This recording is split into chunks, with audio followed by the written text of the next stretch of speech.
नमस्कार, मैं दुर्गेंद्र चौहान।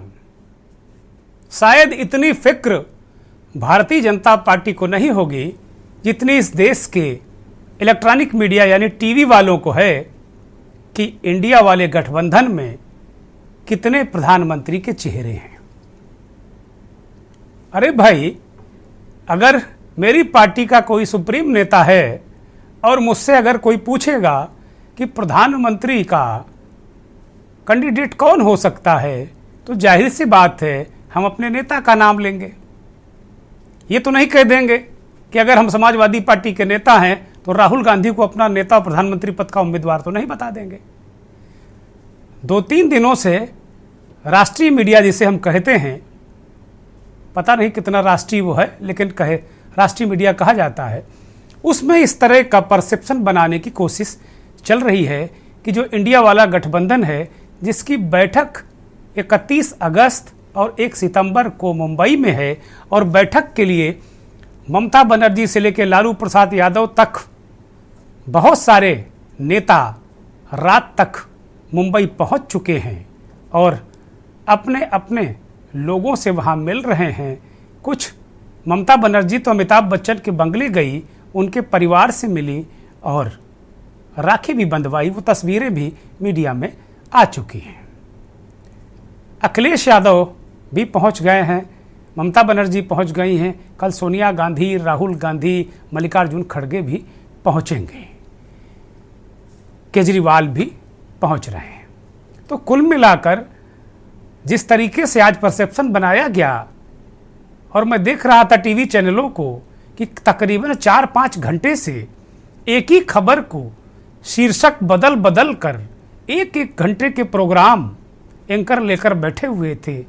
मकसद यही था साबित करना कि इंडिया वाले गठबंधन में प्रधानमंत्री को लेकर बहुत सिर फुटौल है।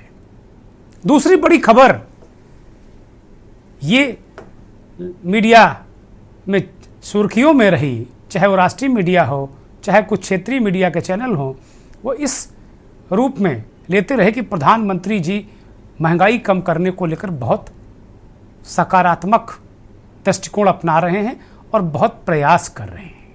अच्छी बात है अगर किसी देश की खुदरा महंगाई दर 38% से पार कर जाए, वो भी जुलाई के महीने में, तो चिंता तो उस देश के प्रधानमंत्री को होनी चाहिए और एफर्ट उसी देश का प्रधानमंत्री करेगा। तमाम मीडिया वाले पाकिस्तान पर छाती पीटते रहते हैं कि वहाँ बड़ी महंगाई आ गई, वहाँ बिजली का बड़ा संकट है। अपने देश की महंगाई इन्हें दिखती नहीं है। पाकिस्तान और हिंदू मुसलमान दिखाकर ये टीआरपी हासिल कर लेते हैं, लेकिन अपने देश की, अपने गांव जवार की समस्याएं इन्हें दिखती नहीं हैं। जाहिर सी बात है कि इसको लेकर जो इंडिया वाला गठबंधन है, उसके नेता तंज भी कसते रहे हैं और एक तरीके से भाजपा के साथ वो मीडिया को भी निशाना बनाते रहे हैं। सवाल बहुत सारे हैं। जब इंडिया वाला गठबंधन है, अब उसमें 28 दल हो गए हैं, 26 से बढ़कर, अलग विचारधाराएं हैं, अलग लोग हैं, तो जाहिर सी बात है बातें भी अलग होंगी। लेकिन बैठक तो होने दीजिए जनाब।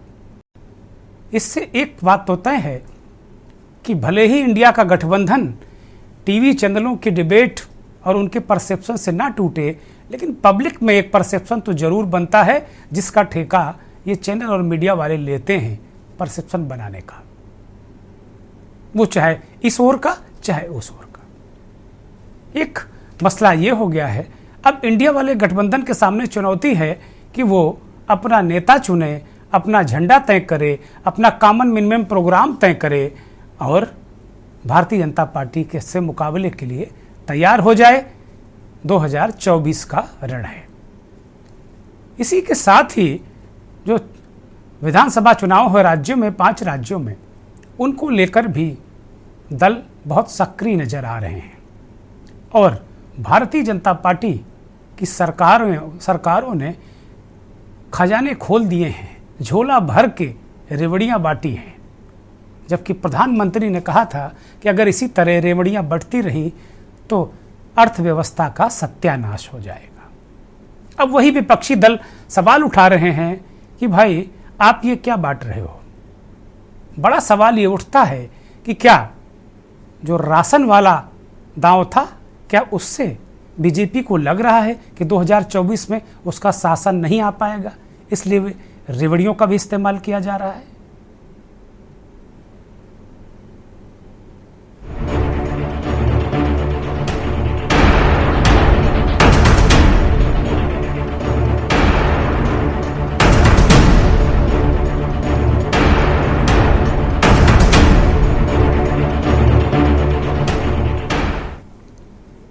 एक दूसरे के खिलाफ मोर्चेबंदी को लेकर तरह तरह के बयान, रोज नए समीकरण बन रहे हैं।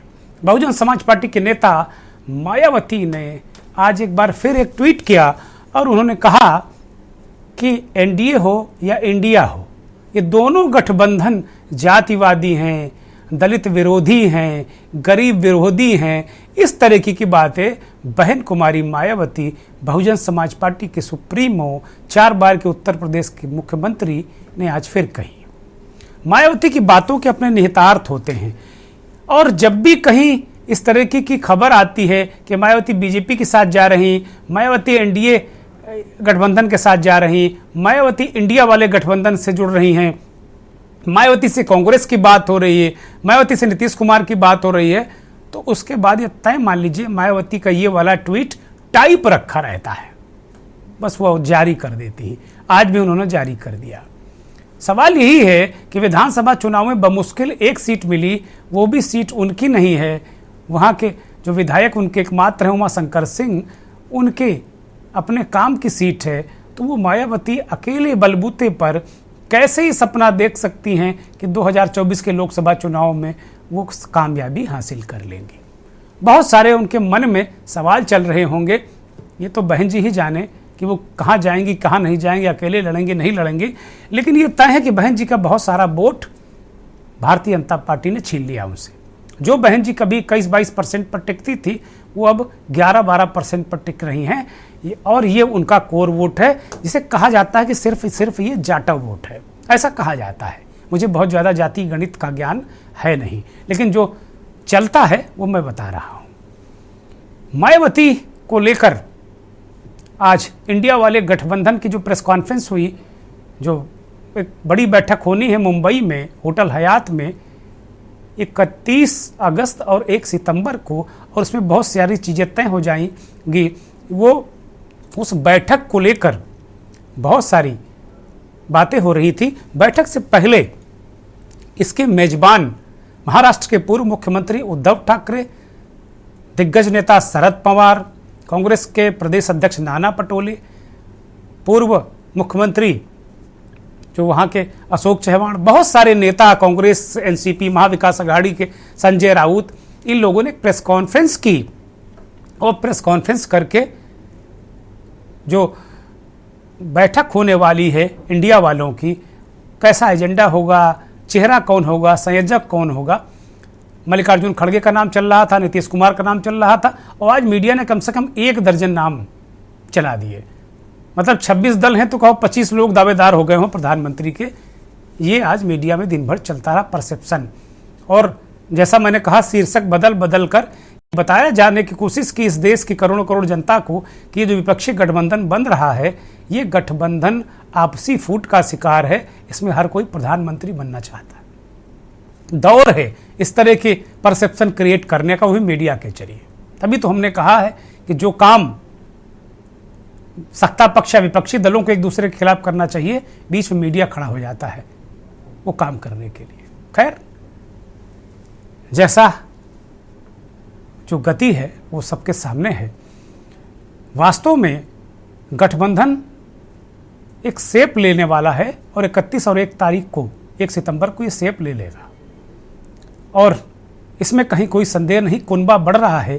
प्रेस कॉन्फ्रेंस से पहले एक नारा दिया इंडिया वाले गठबंधन के नेताओं ने कि इंडिया बढ़ रहा है, चीन पीछे। इंडिया बढ़ेगा, जैसे जैसे इंडिया बढ़ेगा वैसे वैसे चीन पीछे हटेगा। एक तरीके से अंतर्राष्ट्रीय रिलेशंस को लेकर ये टिप्पणी इंडिया वाले गठबंधन की बेहद महत्वपूर्ण है। वास्तव में बैठक के पूर्व जिस तरीके से दिग्गज नेताओं ने प्रेस कॉन्फ्रेंस में बहुत सारी बातें दोहराई, उसमें सबसे अहम बात शरद पवार की थी। उन्होंने कहा कि मायावती से बीजेपी की बातचीत चल रही है। अब शरद पवार जैसा नेता, इतना गंभीर नेता, इतना जानकार नेता अगर ये बात कह रहा है तो इसमें कोई दम तो जरूर हो सकता है। किस तरीके से प्रेस कॉन्फ्रेंस में नेताओं ने क्या कहा, उद्धव ठाकरे, नाना पटोले और शरद पवार ने क्या कहा, वो जरा सुन लिया जाए। हमारे पास प्रधानमंत्री बनने के लिए चॉइस बहुत है। सवाल यह है कि भाजपा के पास और चॉइस क्या है? जो 10 साल बैठे थे उन्होंने क्या किया सब लोग देख रहे हैं, सब लोगों ने उनका अनुभव लिया है। अब बीजेपी के सामने सवाल है कि अरे अभी चुनाव जीतना है, क्योंकि कर्नाटक में तो देखा आपने कोई कामयाबी हासिल नहीं हुई। बजरंग बली भी लाना पड़ा उनको, लेकिन तो भी बजरंग बली ने उनको आशीर्वाद नहीं दिए। तो अब उनके सामने सवाल है कि चॉइस क्या है, क्या कौन बनेगा जो करोड़पति नहीं। हमें बहुत खुशी है कि महाराष्ट्र में इंडिया अलायंस की मीटिंग होने जा रही है। उसकी तैयारियां पास पूरी हो चुकी है। महाराष्ट्र के कल्चर के आधार पर, महाराष्ट्र के संस्कृति के आधार पर आए हुए मेहमानों का उसी तरह सत्कार किया जाएगा और इंडिया अलायंस में बढ़ती शुरू है। बेंगलोर में हम लोग 26 लोग थे, यहाँ आने के बाद 28 हुए। जैसे हमारे मित्र संजय राउत ने जी कहा कि चाइना अरुणाचल में अपने मैप में चाइना ने दिखा दिया कि अरुणाचल हमारा है। जैसे इंडिया बढ़ेगा वैसा ही चीन पीछे हटेगा। उन्होंने मुझसे बात की है और उनकी तैयारी है हम लोगों के साथ जाने की। तो ये कोई अकेला इस पर डिसीजन ले नहीं सकता। इस पर कांग्रेस के साथ बात करनी होगी, उद्धव जी के नेतृत्व वाली शिवसेना के साथ बातचीत करनी होगी और इस पर कलेक्टिव डिसीजन होगा। जब तक कलेक्टिव डिसीजन होता नहीं तब तक इन लोगों का जो सुझाव है इसका स्वीकार करना हमें मुश्किल है। बात अभी तक हुई नहीं, मगर अकाली दल की इनकी एक भावना है कि इसमें साथ जा सकते हैं तो हम सोच सकते हैं, मगर इतना वो आसान नहीं है क्योंकि हमारे साथ केजरीवाल है, पंजाब की हुकूमत उनके हाथ में है, कांग्रेस पार्टी की वहाँ नीति अलग है और इसलिए हम जिससे हमारे डिफरेंसेस बढ़ेंगे ऐसा काम कुछ नहीं करें। अकाली और इंडियन नेशनल लोक दल, ये कहा जा रहा था कि ओम प्रकाश चौटाला की पार्टी और सुखबीर बादल की पार्टी। अब चूंकि बड़े बादल अब मरहूम हो चुके हैं, इस दुनिया में नहीं है प्रकाश सिंह बादल, तो अब पूरी तरीके से कमान सुखबीर बादल के हाथ में है, शिरोमणि अकाली दल। ये कहा जा रहा था कि ये 2 दल शामिल हो जाएंगे और ये भी कयास लगाया जा रहा था कि जो 26 से संख्या 28 हुई शायद ये 2 दल हों। लेकिन शरद पवार ने साफ किया कि चूंकि पंजाब में हुकूमत केजरीवाल की है, वो केजरीवाल उनके गठबंधन में है, कांग्रेस पार्टी की पंजाब में अकाली को लेकर अलग रणनीति है। अच्छा होता कि अकाली भी साथ आता तो डिफरेंस लंबा होता जीत का, लेकिन ये बड़ा मुश्किल है और इस पर निर्णय सबको करना होगा। दिन भर से जो आज परसेप्शन मीडिया में और ख़ासतौर पर टेलीविज़न पर बनाया जा रहा था कि भाई इंडिया वाले गठबंधन में प्रधानमंत्री पद के बहुत सारे दावेदार हैं, बड़ी फूट है, बड़ी छीछा लेदर है, खींचतान मची हुई है, उसका जवाब उद्धव ठाकरे ने दे दिया। वो कह रहे हाँ हमारे पास ऐसे बहुत सारे योग्य कैंडिडेट हैं जो प्रधानमंत्री बनना चाहते हैं या बनने के इच्छुक हैं, लेकिन बीजेपी में मोदी की बात कौन है बताओ भाई। 10 साल अगर वो उनका चेहरा डेंट हो गया चुनाव में या लगने लगा कि डेंट हो जाएगा तो फिर क्या करोगे? ये सवाल उन्होंने आज उल्टा पूछ लिया है। मायावती को लेकर शरद पवार ने जो टिप्पणी की, अकाली दल को लेकर जो टिप्पणी की, बहुत सारे प्रश्न हैं। आज मंथन में हम जो बात करने वाले हैं इंडिया वाले गठबंधन की, जो लगातार इंडिया वाले गठबंधन के नेता कल से कह रहे हैं कि उनके दबाव के कारण प्रधानमंत्री की जो कैबिनेट है मोदी की, उसको ये निर्णय लेना पड़ा कि देश के हर व्यक्ति को 200 रुपये LPG सस्ती दी जाए, उज्ज्वला वालों को 400 रुपये सस्ती दी जाए। इसका दबाव बना है ऑलरेडी पहले से ही केंद्र सरकार 80 करोड़ लोगों का पालन पोषण कर रही है, उनको राशन दे रही है, तो क्या ये जो राशन है 24 में मोदी का शासन वापस लाने के लिए क्या नाकाफ़ी है? इसलिए इस तरह की चीज़ें की जा रही। और अगर ये मैं देख रहा था तमाम मीडिया जो माध्यम हैं वो कह रहे थे कि प्रधानमंत्री महंगाई से राहत दे रहे हैं, तो मैं बहुत विनम्रता से अपने साथियों से कहूँगा कि भाई बीजेपी और सरकार के लोगों ने कभी स्वीकार ही नहीं किया कि इस देश में महंगाई भी है, तो राहत किस बात की राहत?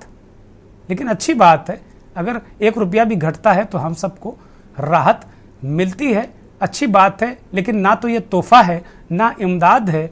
509 रुपये गैस सिलेंडर में बढ़ाए गए कुछ महीनों के अंतराल में और 200 रुपये कम किए गए, तो ये कतई राहत और तोहफा तो है ही नहीं रक्षाबंधन का। ये ऐसा परसेप्शन बनाया जा रहा है कि बहनों को रक्षाबंधन का उपहार है। बहुत सारे लोगों से हमने बात की, तमाम लोगों से हमने बात भी करवाई, वो कह रहे हैं ठीक है दे दिया आपने, लेकिन 500 रुपये हमारी जेब से निकाल कर 200 वापस करना। आप समझ सकते हैं, तोहफा है, इमदाद है, क्या है ये लोग सवाल उठा रहे हैं। तो क्या क्या रेमड़ी पॉलिटिक्स में बीजेपी को एंट्री क्यों करनी पड़ी, बीजेपी क्यों कूदी, ये बड़ा सवाल है। आप देख लीजिए कि जिस तरीके से नरेंद्र मोदी ने पिछले दिनों कहा था कि भाई फ्री ब्रिज है, केजरीवाल ने इस पॉलिटिक्स की भारत में शुरुआत की, उसके बाद कांग्रेस पार्टी चल पड़ी, कर्नाटक हो, हिमाचल प्रदेश हो, जहां भी वो गए मुफ्त बिजली, 500 रुपये का सिलेंडर, इस तरह की बातें की, ओल्ड पेंशन स्कीम की बातें की। 2 राज्यों में सरकार उनकी आ गई, उन्होंने छीन लिया बीजेपी से 2 राज्य। मध्य प्रदेश में भी वो कह रहे हैं 500 रुपये का सिलेंडर, सारे वो फ्री ब्रिज का ऐलान कर रहे हैं जो कर्नाटक में, वही हाल राजस्थान में उन्होंने कर रखा है। महंगाई राहत कैंप लगाकर लोगों को सस्ते सिलेंडर 500 रुपये का सिलेंडर दिया है, और 200 रुपये घट जाने के बाद तो वहाँ सिलेंडर और भी सस्ता हो जाएगा। तो इन सब चीज़ों से पार पाने के लिए क्या बीजेपी का जो नेतृत्व है, उनकी सरकारें हैं, उनको इस मामले में कूदना पड़ा? तो 2 बातें कैसे हो सकती हैं, एक तरफ फ्री ब्रिज का विरोध और दूसरी तरफ वही काम। अब ये बीजेपी के लोग ये कह सकते हैं कि भाई जो हम कर रहे हैं वो एक नीति बनाकर कर रहे हैं, लोक कल्याण है, और दूसरे लोग जो कर रहे हैं वो मुफ्त की रेवड़ियाँ हैं। हमारे साथ एक मेहमानों का पैनल जुड़ा हुआ है, विद्वज्जन है, राष्ट्रीय स्तर पर तमाम चीज़ों को बहुत अच्छी तरीके से विश्लेषण करने वाले, समझने वाले राजनीतिक विश्लेषक बिलाल सब्जवारी साहब हमारे साथ जुड़े हैं। बिलाल भाई बहुत स्वागत, बहुत धन्यवाद, बहुत आभार। बिलाल भाई दिल्ली से जुड़े हैं, अपनी बहुत ही ओजस्वी और तेजस्वी वाणी से तमाम तरीके के अद्भुत विश्लेषण करने वाले सुशील दुबे वरिष्ठ पत्रकार विश्लेषक लखनऊ से जुड़े हैं। दुबे जी बहुत स्वागत, बहुत धन्यवाद, बहुत आभार। कांग्रेस के वरिष्ठ नेता अरुण सिंह सिसोदिया छत्तीसगढ़ से जुड़े हैं। सिसोदिया साहब बहुत स्वागत, बहुत धन्यवाद, बहुत आभार आपका। मुकेश यादव बिहार की क्रांतिकारी जमीन चंपारण से हमारे साथ जुड़े हैं। गांधी जी का चंपारण आंदोलन सभी को याद होगा, उसी आंदोलन की भूमि से आरजेडी नेता मुकेश यादव हमारे साथ जुड़े हैं। मुकेश भाई बहुत स्वागत, बहुत धन्यवाद, बहुत आभार आपका। ब्रजेंद्र सिंह की जगह हमारे पास अब कमलाकांत शर्मा भारतीय जनता पार्टी के वरिष्ठ नेता हैं, राजस्थान से जुड़े हैं। शर्मा जी बहुत स्वागत, बहुत धन्यवाद, बहुत आभार आपका। और दक्षिण की राजनीति को बहुत तरीके से समझने वाले और इस वक्त पूरे देश के भ्रमण पर निकले वरिष्ठ पत्रकार श्रीकांत काकतीकर साहब कर्नाटक से हमारे साथ जुड़े हैं। श्रीकांत भाई बहुत स्वागत, बहुत धन्यवाद, बहुत आभार आपका।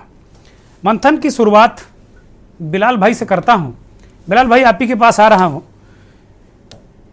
कुल मिलाकर प्रधानमंत्री ये कहते थे कि भाई फ्री ब्रिज सत्यानाश कर देगा, देश की अर्थव्यवस्था को, सिस्टम को सत्यानाश कर देगा।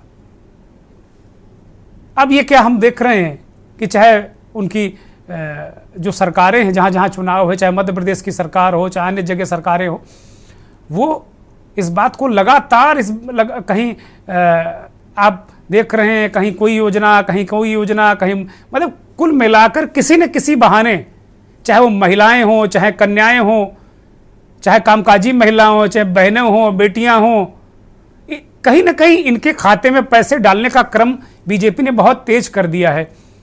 ये क्या फ्री ब्रिज नहीं है क्या? और दूसरा बड़ी बात कि जिस तरीके से ये 80 करोड़ लोगों को अन्न दे रहे हैं, अन्न, क्या ये राशन 2024 में शासन आने के लिए काफी नहीं है क्या बिलाल भाई? देखिए दुर्गेंद्र जी, जहां तक फ्री बीज का सवाल है तो ये अपने आप में एक व्यापक एक बहस का मुद्दा है।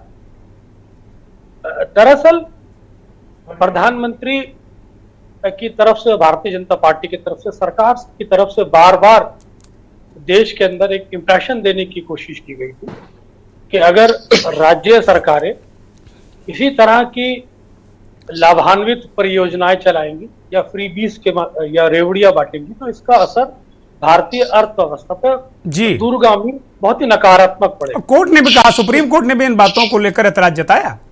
जी, इससे संबंध में नीति आयोग ने अपनी रिकमेंडेशंस भी सरकार के पास रखी थी, जिसके बिहार पर सरकार ने बहुत ही एक व्यापक इस पर दृष्टिकोण अपनाते हुए कैबिनेट की एक मीटिंग भी की थी और जिसके अंदर इस बात पे सहमति बनी थी कि यकीनन देश की अर्थव्यवस्था को फ्रीबीज नुकसान पहुंचा सकते।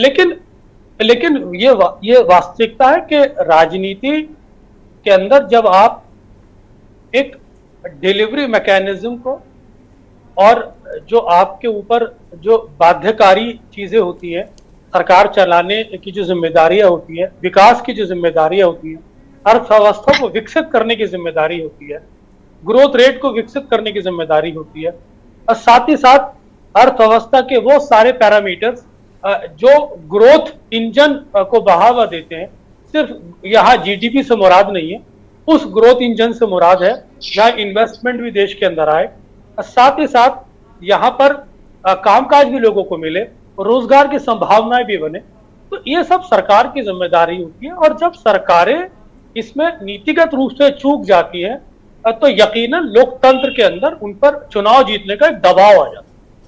तो उस समय ये सब फ्री बीज की टेक्निक्स अपनाई जाती है क्योंकि सरकारें अगर गंभीरता से समय पर और जो समय उनको दिया गया है लोकतंत्र के अंदर जनता ने उसका सदुपयोग करके वास्तव में अपनी जिम्मेदारियों को समझते हुए सरकार का संचालन करती, नीतिगत फैसले सही लेती, कोई गलतियां अर्थव्यवस्था के पार्ट पर नहीं करती, तो आज ये दिन देखने को नहीं मिलता। आज चुनाव बहुत करीब है, सरकार पर दबाव है यकीन, और उसे जनता के बीच में जाना है।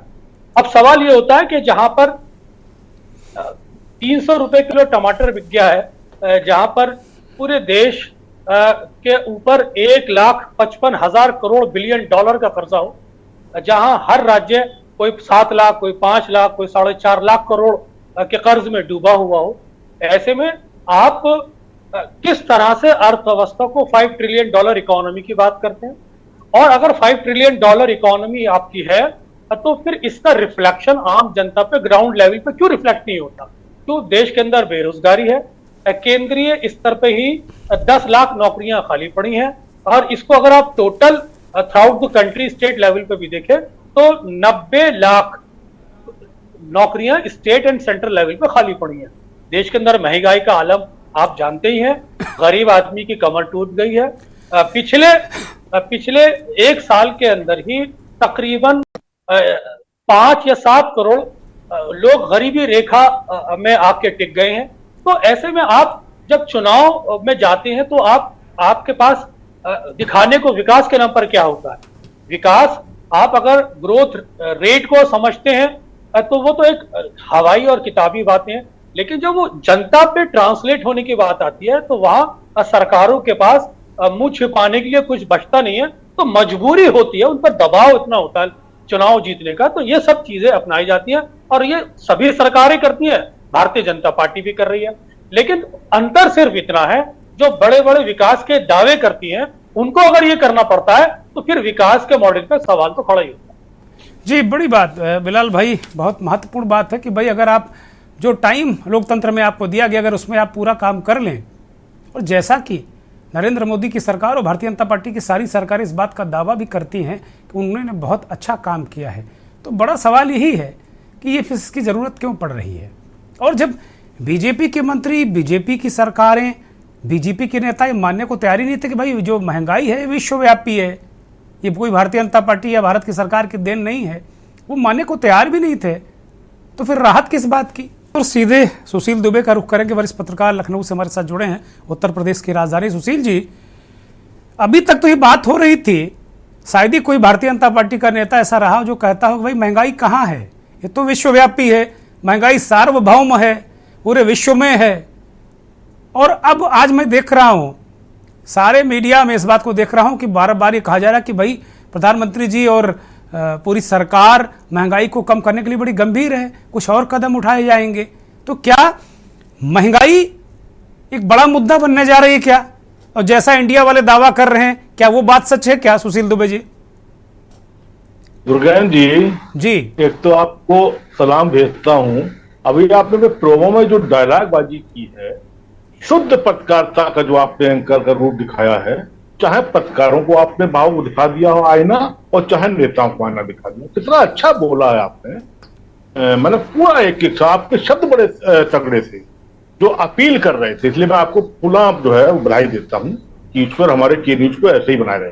खैर, अब दुर्गेन जी बात यह है कि मैं तो शुरू में समझा कि मामला मायावती पे है या उस पे है, तो मैं सोचा कि पर्चा तो नहीं लौट गया मेरा कहीं जो हमें, लेकिन आप आ गए हैं गैस पे ही है तो ठीक है। तो थोड़ा बहुत मैं आपको बता दूं कि देखिए, अब इसमें तो सबसे ज्यादा खुश होना चाहिए स्मृति ईरानी को, अमेठी ईरानी को। क्या बात है, इस देश की इस समय वो हीरोइन है या उस देश की आइडियल है या इस देश की आइकॉन है कि उनके चलते इस देश में 200 रुपए, बताइए गजब हो गया।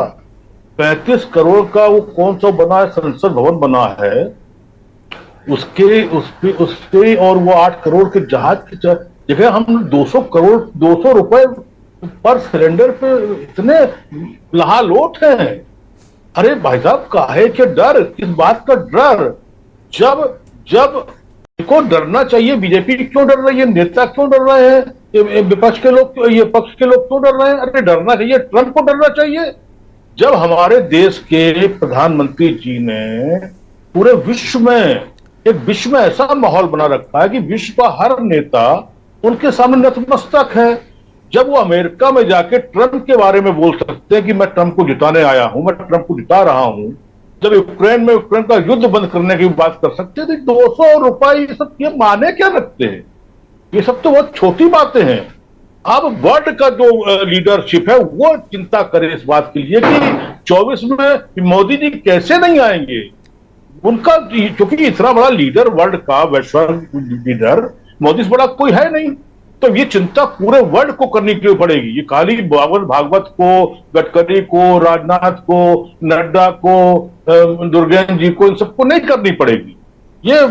खैर, अब ऐसा पहले सिलेंडर था 1140 रुपए 50 पैसे का, 10 रुपए उस पर चले जाते थे, वो भैया जो आते थे सलाम करते थे, और अब हो गया है 940 रुपए, फिर 50 पैसे का है। 50-10 रुपए तो देने ही देने हैं। आप बताओ, 900, आज भी 400 का शानदार चैन से सिलेंडर मिल रहा था। देश का अर्थशास्त्री, वर्ल्ड का अर्थशास्त्री मनमोहन सिंह जी 400 को चैन से दे रहे थे। अरे 500 कर देते, दुर्गेन भाई के कहने पे आप 600 कर देते।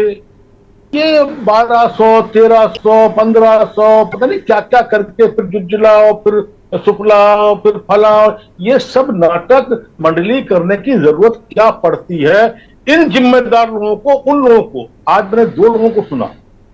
सुब्रमण्यम स्वामी जी ने कहा, देश के बड़े, आप तो जानते हैं कितने बड़े वो हैं, उन्होंने कहा कि तमाम बातें कही, मोदी के लिए थोड़ा सा नेगेटिव बोल रहे थे। उन्होंने कहा कि देश की अर्थ, देखिए अब जरूर भाई एक बात और बता दें, अपने पैनलिस्ट को बता दूं, मैं ट्रिलियन, इलियन, मिलियन क्या होता है ये मैं नहीं जानता। मैं जानता हूं, जो अपने नव्वा भैया के जाता हूं तो वो कहते हैं पंडित जी 20-10 रुपए का नोट देना, चाय पीनी।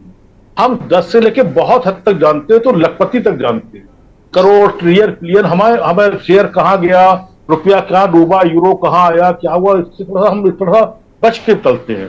अब बात ये आ रही है, आपको याद होगा, मुझे शब्द याद नहीं है, मुझे सन याद नहीं है, दुर्गेंद्र भाई, इंदिरा जी की कांग्रेस की बहुत बड़ी भोकाली सरकार को स्वर्गीय जयप्रकाश नारायण जी ने ध्वस्त कर दिया था। तब न व्हाट्सएप यूनिवर्सिटी थी, न वायरल होते थे, न इतने चैनल थे। एक डीडी होता था, दूरदर्शन टो यही होता था। जैसे कुंभ होता है ना, कुंभ जी। कब पहुंच जाए करोड़ों लोग, ऐसे ही उस समय आते थे। आप बताइए, जयप्रकाश नारायण जी की तो देन है कि लालू यादव, शरद पवार, शरद यादव, नीतीश कुमार, ये सब उन्हीं के वक्त उस समय के तो बच्चे थे। तो आप बताइए, वो तब इंदिरा जी ऐसे विश्व विख्यात को ध्वस्त कर दिया था, कुछ फर्क नहीं पड़ रहा। आपकी जो ये देखिए इंडिया देश देश देश के बना है, आप यही मान लीजिए, मैं दुर्गेश जी कितनी बार आप क्या बोल चुका हूं, पुनः आप क्या बोल रहा हूं, भले मेरे पास समय ज्यादा मिले ना मिले, मैंने अब डे वन से मैं बात कह रहा हूं, आप इसको आर्काइव में लिख लीजिए।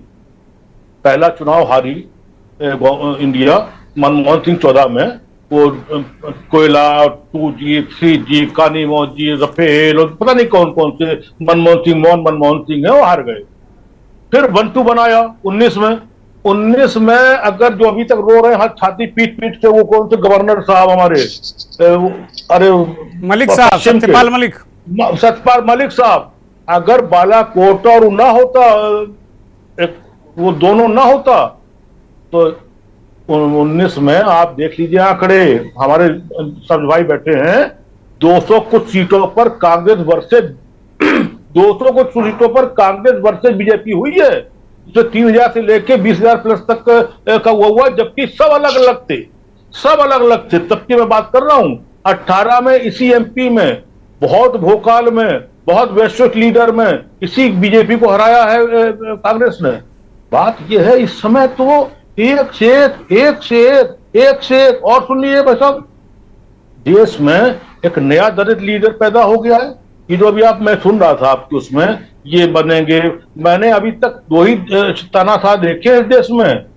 आदरणीय बाला साहब ठाकरे साहब को तो चश्मा लगा के जब हाथ हिलाते थे तो पूरा महाराष्ट्र बम्बई हिल जाता था उनके सामने, बिल्डिंग के सामने। और दूसरा दक्षिण में जयललिता जी को देखा है, जब लोग घुसते थे उनके बड़े बड़े सूरमा, तो घुटनों के बल चल के जाते थे उनके कमरे तक। ये हमने सुना है, देखा तो नहीं, सुना है।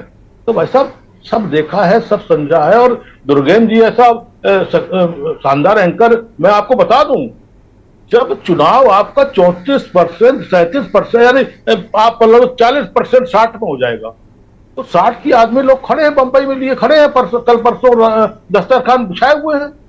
और वोट ऐसा होता है। अभी एक अभी घोसी का एक लफड़ा चल रहा है, एक बड़े नेता गए घोसी में, आपने सुना होगा, वो बाद में वही किसान कह रहा है कि भाई साहब मैं तो सपा को वोट दूंगा, इनको वोट दूंगा। ठीक है सुशील जी, बहुत महत्वपूर्ण बातें आपने रखी हैं। मैं भारतीय जनता पार्टी के नेता कमलकांत शर्मा के पास जाऊंगा। शर्मा जी, बहुत सारी चीज़ें आपको दिख रही हैं। फ्री ब्रीज पर हम चर्चा कर रहे हैं कि भाई प्रधानमंत्री जी ने कहा, नीति आयोग ने कहा, बहुत सारे जो सुप्रीम कोर्ट ने कहा कि नहीं होना चाहिए, सत्यानाश हो जाएगा अर्थव्यवस्था का। हम 5 ट्रिलियन की जो बात कर रहे हैं, बहुत नीचे रसातल पर चले जाएंगे। क्या राजनीतिक मजबूरी है? क्या भारतीय जनता पार्टी क्यों कूद पड़ी इस पे? कमलकांत शर्मा। देखिए नमस्कार, मैं बात कहना चाहूंगा कि जो काम कर रही है, आप जो काम कर रही है, अगर आप ये कहना चाह रहे हैं कि भाई भारतीय जनता पार्टी भी उस क्षेत्र में उतरी है, तो ये गलत है। एक रक्षाबंधन के मौके पर, जो कि भारत के लिए एक बहुत बड़ा पर्व है, और उसके ऊपर बहनों को अगर एक छोटा सा उपहार के स्वरूप अगर कुछ दिया है, तो उस चीज को इस दिशा में ले जाना गलत है। नहीं, मध्य प्रदेश में भी देख लीजिएगा, वहां वाली भी लिस्ट देख लीजिए मोबाइल पर खोल के, बड़ी लंबी लिस्ट है। और अभी आपका घोषणा पत्र राजस्थान का आएगा तो उसमें हम भी देख लेंगे, स्कूटी से लेके, और जो बच्चे है ना, वो आजकल के युवा बच्चे, वो ट्रिमर जो दाढ़ी बनाने वाला, वो तक देंगे आप लोग, मुझे पता है। और सारे दल देंगे, सारे दल। राजनीति अब ट्रिमर भी बटेगा, मोबाइल के बाद ट्रिमर बटने जा रहा है। ऐसा ना तो भारतीय जनता पार्टी करेगी। और मैं एक बात आपको कहना चाहूंगा कि विकास के मुद्दे पे ही हमेशा पार्टी लड़ती रही है। आज चाहे आप औद्योगिक क्षेत्र में देख लो, वैज्ञानिक क्षेत्र में देख लो, आज चंद्रमा तक हम, और पूरे चंद्रमा की बात मत करिए, चंद्रमा की बात तो हमसे अब करिए मत। इसरो के लोगों को 17 महीने से, जो लॉन्चिंग पैड बनाने वाले लोगों को 17 महीने से तनख्वाह नहीं दी, हमें शर्म आ गई। हम लोग के मीडिया में कभी कभी होता 3-3, 4-4 महीने नहीं मिलती है, लेकिन वो तो 17 महीने से परेशान है। रेलवे के क्षेत्र में आप देखिए, आज सेना के क्षेत्र के अंदर देखिए, जिस प्रकार से विकास हुआ है, आज देश अंतर्राष्ट्रीय स्तर के ऊपर, मतलब शर्मा जी, आप बांटो तो वो महिलाओं को तोहफा है, बहनों को तोहफा है, ठीक है। 500 जेब से निकाल के, भाई की जेब से निकाल लो, उसके पति की जेब से 500 निकाल लो, 500 ना हो, और बहन को 200 दे दो। बड़े बुद्धिमान हो आप लोग भाई, गजब सारी बुद्धि आप ही लोगों के पास आ गई है। उसके पति की जेब से निकाल लो पहले 509 रुपया, और उसके बाद रक्षाबंधन के त्योहार पर सेंटिमेंटल इमोशनल रूप से ब्लैकमेल करो और कहो कि भैया 200 रुपया ये आपका है। क्या मतलब हुआ इसका? जिस प्रकार से कांग्रेस राजस्थान के अंदर कर रही है, सबको पता है, सारे लोग, मैं किसी को छोड़ नहीं रहा हूं। कांग्रेस भी ट्रिमर बांटेगी, मैं बता रहा हूं आपको। अब देखना, युवाओं को ट्रिमर बांटेगी कांग्रेस भी, मोबाइल और लैपटॉप तो हो गया। लेकिन मैं एक बात कहूंगा, राजस्थान की जनता को जिस प्रकार से बेवकूफ बनाया जा रहा है, फ्यूल चार्ज बार बार में बढ़ा के और बिजली की 200 यूनिट मुफ्त देने का, और जो मतलब एक लॉलीपॉप जनता को दिखाया जा रहा है। आप लोग बिजली मुफ्त में नहीं दोगे? घोषणा पत्र में आप कहो के न्यूज पर कि हम कोई चीज मुफ्त में नहीं देंगे राजस्थान में। क्या ये कहने की स्थिति में है शर्मा जी आप कि जो आपका घोषणा पत्र, संकल्प पत्र जो आएगा, वो उसमें क्या कोई चीज मुफ्त में नहीं देंगे? फ्री ब्रिज उसमें नहीं होगा, वो फ्री ब्रिज फ्री होगा। क्या आप ये कहने की स्थिति में है आज? जी, संकल्प पत्र विकास के ऊपर आधारित होकर निश्चित रूप से उसमें स्कूटी कहां घुस जाती है शर्मा जी? विकास में स्कूटी कहां गई? स्कूटी आपने दी है, आपने तमाम संकल्प पत्र आपके उठा के देख लें, कहीं स्कूटी देंगे, कहीं ये देंगे। वही काम जो केजरीवाल ने किया, जो वही काम जो अब कांग्रेस कर रही, वही काम आप कर रहे हैं। और आप देखिए शिवराज चौहान को देखिए, अभी छत्तीसगढ़ से सिसोदिया जुड़े हुए हैं, उनसे बात करेंगे हम कि भाई उनके भी नेता इस तरह का काम कर रहे हैं। तो ये फैसला कौन करेगा कि अगर मोदी जी दे तो तोहफा है, सेंटिमेंटल जुड़ा हुआ मामला है, और अगर वास्तव में अगर कोई विपक्षी सरकार दे दे तो भैया वो लुटाए दे रहे हैं खजाना। ये दोहरा मापदंड कैसे चलेगा भाई शर्मा जी? देखिए, दोहरा मापदंड आप बिल्कुल सही कह रहे हैं, लेकिन भारतीय जनता पार्टी सोच के साथ चलती ही नहीं है। भारतीय जनता पार्टी की सोच सिर्फ विकास होता है, और आज जिस प्रकार से राजस्थान पिछले 5 वर्षों के अंदर पूरी तरह से पिछड़ चुका है, हर क्षेत्र में पिछड़ चुका है, चाहे अपराध हो तो अपराध में भारत में पहले नंबर पे पहुंच चुका है, या फिर आज युवाओं के साथ जिस प्रकार से धोखाधड़ी, किसानों के साथ धोखाधड़ी, भारतीय जनता पार्टी इन सबको उभारने का काम करेगी और विकास को ही मुद्दा बनाकर। ये बता दो शर्मा जी, महंगाई के चक्कर में दबाव में आ गए आप लोग क्या? क्योंकि आप लोगों को महंगाई तो कहीं दिख नहीं रही थी। कोई कह रहा था भैया, किसी से टमाटर पे सवाल पूछ लिया तो पता चला एंकर के ही कपड़े उतार दिए। कहीं पता चला किसी ने कहा प्याज आप खाते हो, कहा मैं प्याज खाता ही नहीं हूं। तो महंगाई तो आप लोगों को बहुत बुरी लगती, फिर राहत देने का कहां से आइडिया आ गया भारतीय जनता पार्टी को? जनता बहुत समझदार हो गई है। रोज आपके चैनल के माध्यम से, अन्य समाचार पत्रों के माध्यम से, और जनता को पता रहता राष्ट्रीय स्तर के ऊपर और महंगाई क्या के ऊपर है। भारत देश ने तो जिस प्रकार से कोरोना काल के अंदर और लड़कर अपने आप को उबारा है, भारत तो बहुत आगे है उनसे। आज अंतर्राष्ट्रीय स्तर पे देखिए महंगाई की स्थिति। राष्ट्रीय पे बात करो, आप चंद्रयान पे बात करोगे, अभी आप विदेश में मोदी की छवि पे बात करो। हम आज केवल देश की बात कर रहे हैं, और हम अपने चैनल वालों से भी हाथ जोड़ के प्रार्थना कर रहे हैं कि पाकिस्तान, रूस और यूक्रेन का युद्ध दिखा के आप लोग जो जनता को मूर्ख बना रहे हैं, वो मत बनाना बंद कर दो भाई। अब कम से कम यहाँ के देश के मुद्दों को डिस्कस करो, भला होगा देश का। मैं जा रहा हूं अब। कांग्रेस के नेता सिसोदिया, अरुण सिसोदिया हमारे साथ जुड़े हैं।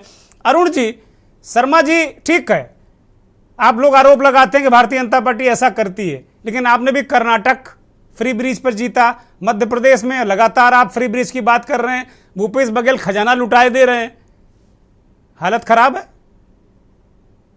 देखिए, तनख्वाह देने के पैसे नहीं सरकारों के पास, ऐसा भारतीय जनता पार्टी के लोग कहते हैं कि जो कांग्रेस शासित राज्यों की सरकारें या विपक्ष की सरकारें हैं, तनख्वाह देने के पैसे नहीं है, लेकिन फ्री ब्रिज बांटोगे क्योंकि सत्ता में आना है। देखिए, छत्तीसगढ़ में भूपेश बघेल जी की सरकार 2018 में बनी, और सरकार ने किसी को फ्री में कुछ नहीं बांटा। किसान का धान खरीदा, उसके बदले में उसको पैसा दिया। किसान का कर्जा माफ किया, ना कि किसी अंबानी अडानी का कर्जा माफ किया। उन्होंने मजदूरों की जेब में पैसा डाला जिनके पास भूमि नहीं थी, और वो पैसा मार्केट में रोटेट होता है और हर वर्ग को उसका लाभ मिलता है। भाई इस नरेंद्र बात को मोदी भी समझने पैसे की दे जरूरत रहे है। हैं, किसानों को जेब में पैसे नहीं, दे रहे हैं, तो वो भी कौन सा गलत कर रहे हैं भाई? जी, क्या तरीके से जो हमारे से टैक्स लेकर और उसके बाद जो उन्होंने टैक्स लेकर ये जो सिलेंडर और ये गैस को महंगा करके इनके नेता कहते हैं कि लोगों से लेके ही तो दिया जाएगा। हमने कोरोना काल में इतना काम किया, उन लोगों का कहना है भारतीय जनता पार्टी का, और जो महंगाई हुई हो तो उससे जो आम जनता से टैक्स के माध्यम से वसूली कर रहे हैं। यहाँ छत्तीसगढ़ में एक बीजेपी के आए थे विधायक महोदय, उनका स्टेटमेंट आया। तो एक हाथ से इंजेक्शन लगाइए और गरीब का खून चूसिए, उसके पैसे लीजिए और उसके बाद अडानी अंबानी के पैसे माफ कर दीजिए। लेकिन छत्तीसगढ़ में हो या देश के किसी भी कोने में हो, कांग्रेस की सरकार ऐसा नहीं कर रही। कांग्रेस की सरकार, मध्य प्रदेश में भी आप कह रहे हैं मेरी सरकार लाओ, 500 में सिलेंडर ले लो, ये ले लो, वो ले लो, ऐसा लग रहा है दुकान लगा दी आप लोगों ने। सिलेंडर का दाम ही 450 था जब 2014 में, इन्होंने 1200। देखिए बहुत सारे बीजेपी के नेता कहते हैं कि जो आज सिलेंडर का मूल दाम है, अभी तक जो 1100 कुछ रुपया था, 1140, वो आपकी जो मनमोहन सिंह जी की सरकार थी उसमें 1200 कुछ था। ऐसे कंपेयर कर रहे हैं वो लोग। नहीं साहब, ऐसा हो गया कि आप किसी के ऊपर कुछ भी आरोप लगाने से नहीं होता। यही हमारे प्रधानमंत्री जितने भी हुए उस समय भी, अगर हम महंगाई की बात करें या इस व्यवस्था की बात करें, सिलेंडर 450 रुपए तक मिल रहा था। रेल में हमें 12 साल के बच्चे को हाफ भाड़ा में हम लोग उनकी यात्रा कराते थे। 60 साल 65 साल से ऊपर वाले को हम छूट देते थे। ये सारा इनके समय में, इनको अर्थव्यवस्था चलाना नहीं आता। ये आरोप देश को बढ़ाने के लिए, आपको अच्छी सड़कें देने के लिए, अच्छे हवाई जहाज देने के लिए, भाई ये तो करना ही पड़ेगा। और कहाँ बुजुर्ग लोग कहाँ इतनी यात्रा करते हैं जो आप छूट की चिंता कर रहे हो? बुजुर्ग तो घर ही में रहते हैं। तो मोदी जी ने खत्म कर दिया कि जाओ भाई घर में बैठो। बहुत अच्छी बात है, ना काम के रखे, ना काही के रखे, ना यात्रा के लायक रखा उन्होंने कहा कि हवाई चप्पल में यात्रा कराऊंगा, और ऐसा हो गया कि पूरी हवाई चप्पल की यात्रा तो जमीन पे आ गई। कोई आदमी हवाई जहाज में जा नहीं सकता। और आप भी यात्रा करते होंगे, जो 5000 का टिकट है वो 3 दिन पहले आप देखेंगे तो 15000 का होता है। तो किस तरह से, एक तरह से षड्यंत्र करके ना लूट मचा रखी इस देश में इन लोगों ने। और भारतीय जनता पार्टी की सोच ही है, बड़े लोगों को और बड़ा बनाओ और छोटे लोगों को और छोटा बना दो, गरीब को और गरीब बना दो। ठीक बात है सिसोदिया जी। मैं आऊंगा आपके पास, मुकेश यादव के पास जाता हूं। मुकेश यादव, इंडिया वाला गठबंधन की बैठक है, आपके नेता माफ कीजिएगा लालू यादव गए हुए हैं। लगातार भारतीय जनता पार्टी के लोग और इस देश का मीडिया ये लगातार सवाल उठा रहा है कि भाई आप लोगों के यहाँ 8-8, 10-10 प्रधानमंत्री पद के दावेदार हैं, कैसे मुकाबला करोगे मोदी जैसे महामानव, ये महान नेता से? सबसे पहले मैं आपके चैनल के माध्यम से, मैं बिहार से हूं और बिहार के साथ मैं पूरे देशवासियों की रक्षाबंधन की बहुत बहुत शुभकामनाएं देता हूं। साथ ही मैं ये बता दूं कि जो आप प्रश्न पूछे हैं योगेश जी, ये प्रश्न बहुत पहले से चल रहा है कि इंडिया का जो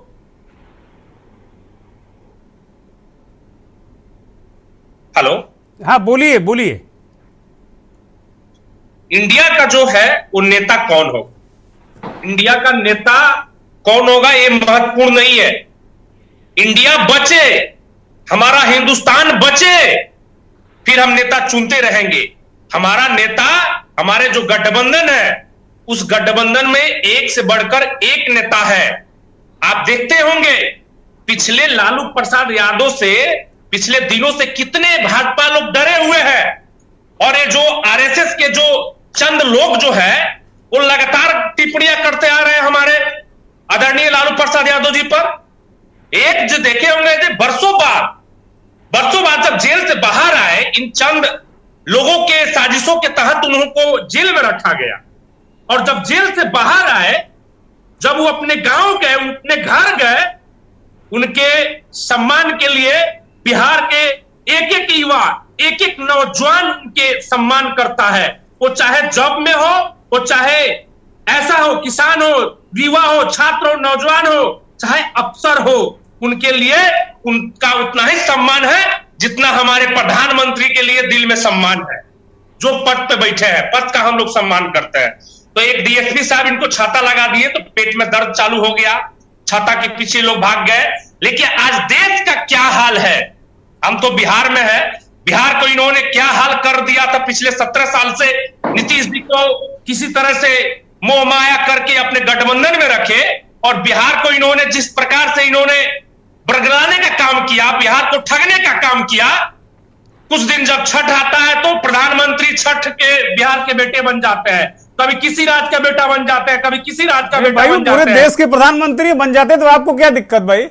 बनने दीजिए, तो बनिए उसमें ना, क्या पूरे दिक्कत? देश प्रधानमंत्री है इस देश के, देश का नाम लीजिए ना, हम लोग के प्रधानमंत्री हैं। और वो असली तो इंडिया के नेता वही हैं, भारत का प्रतिनिधित्व तो दुनिया में वही करते हैं। आप देखे होंगे दुर्गेश जी कि इंडिया शब्द लेने से ही लोग डर रहा है। इंडिया को आई डॉट और डी डॉट क्या क्या बोल रहा है, डॉट बोल रहा है। इसका देखिए हम लोग ऐसा ही है, हमारा इंडिया जो है 5 अंकों का है और एनडीए जो है ना 3 अंकों का है। पहले डिफरेंस तो यही पे पैदा है कि इन्होंने पहले ही हार मान लिया है और सीबीआई ईडी इनके जो तोते हैं, तोते के माध्यम से ही हमारे नेता को डराने का काम कर रहे हैं। लेकिन नेता हमारे वैसे हैं, एक बार जब दहाड़ते हैं ना तब बीजेपी वाले और आरएसएस वाले पता नहीं चलता है कहां गुम हो जाते हैं। ठीक है, मोहित यादव मैं जवाब ले लेता हूं। जो भारतीय जनता पार्टी के नेता हैं कमलकांत शर्मा जी, बहुत सारे आरोप आरजेडी के नेता लगा रहे हैं। कांग्रेस ने भी कहा कि भाई उन्होंने आपकी बहुत सारी बातों को कहा कि भाई आप लोग गरीब की बात नहीं करते, कहते हैं दिखने की कोशिश करते हैं कि हम गरीबों के साथ खड़े, लेकिन वास्तव में आप अमीरों के साथ खड़े हैं।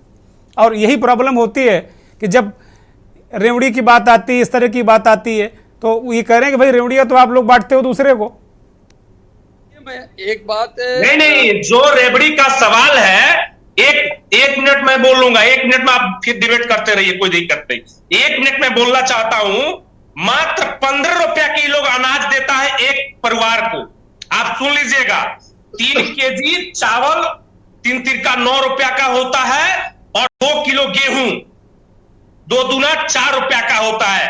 अगर 5 किलो अनाज इन्होंने मुफ्त देने का काम किया तो 15 रुपया में आप किसी के परिवार के साथ खिलवाड़ करेंगे? और परिवार का वोट खरीदने के लिए आप 15 रुपया तक आप रबड़ी बांट रहे हैं, तो आप करे तो रामलीला, दूसरा करे तो कैरेक्टर ढीला। नहीं, अरे भाई ये भोजन अगर किसी को उपलब्ध कराएं तो अच्छा काम है। शर्मा जी बोलिए, शर्मा जी बोलिए। बोलिए ना, उसका कितना आ रहा है? ठीक है मुकेश यादव, ठीक है आपकी बात आ गई। शर्मा जी बोलिए।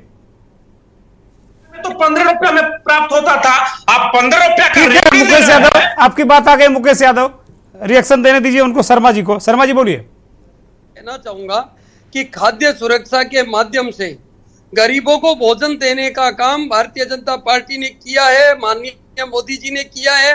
और ये 15 रुपए 10 रुपए की बात जो कर रहे हैं, ये पता नहीं कौन से इतिहास की बात कर रहे हैं। दूसरा, अभी एक आदरणीय ने ये टैक्स की बात की थी, तो मैं एक बात कहना चाहूंगा कि कांग्रेस के शासन के अंदर जिस प्रकार से टैक्स की चोरियां होती थी, जिस प्रकार से 10% लोगों को अमीर बनाने का काम किया जाता था, भारतीय जनता पार्टी के सरकार ने उस सब को बंद कर दिया है। आज से अदानी, आप लोगों ने 2-4% कर दिया उसको, 10% से घटा के। आपने कहा 10% बना रहे हैं, हम 4% बनाएंगे। कम करो उसको, कम करो, ज्यादा अमीर हो रहे हैं। सरकार बनाए और महंगाई मानते नहीं है और 200 रुपया कम करते हैं अभी। ठीक है भाई मुकेश यादव बोलने दीजिए, आप जबराई मत करिए भाई। आप बिहार से हैं तो जबराई करेंगे क्या? जबराई की बात नहीं है जो बोलिए मुकेश। देखिए राजस्थान के लोग बहुत सीधे साधे होते हैं। और जो काम आप कर रहे हैं, एक सियारों का झुंड बना के शेर को ललकारा नहीं जा सकता। जिस प्रकार से आए भ्रष्टाचार करके भ्रष्टाचार में लीजिए। मैं आ रहा हूँ सुशील जी, जरा अरुण सिसोदिया का रिएक्शन ले। अरुण सिसोदिया ये कह रहे भाई सियारों का झुंड, इंडिया को इन्होंने कहा सियारों का झुंड बनाम शेर। देखिए इनके झुंड में 38 दल हैं और हमारे अगर झुंड की बात करें तो 26 ही दल हैं। तो कौन बड़ा झुंड बढ़ा लो, 2 बढ़ गए। शेर है प्रधानमंत्री संवैधानिक पद पर। 1 मिनट, प्रधानमंत्री संवैधानिक पद पर। मुकेश यादव समझ नहीं है। अरुण सिसोदिया को बोलने दीजिए, मैं फिर बाकी हमारे एक्सपर्ट्स के पास जाऊंगा। बोलिए। सम्मानित पद है, प्रधानमंत्री के नमन है। नहीं है भाई साहब कि आपके नेता कौन है? एक छोटा सा रिएक्शन 5 सेकंड में अरुण सिसोदिया, आप दोनों शांत हो जाकर पे। अरुण बोलिए। देखिए, लोकतंत्र में नेता हर वो वोटर है जो ईमानदारी से बिना किसी लालच के वोट करता है।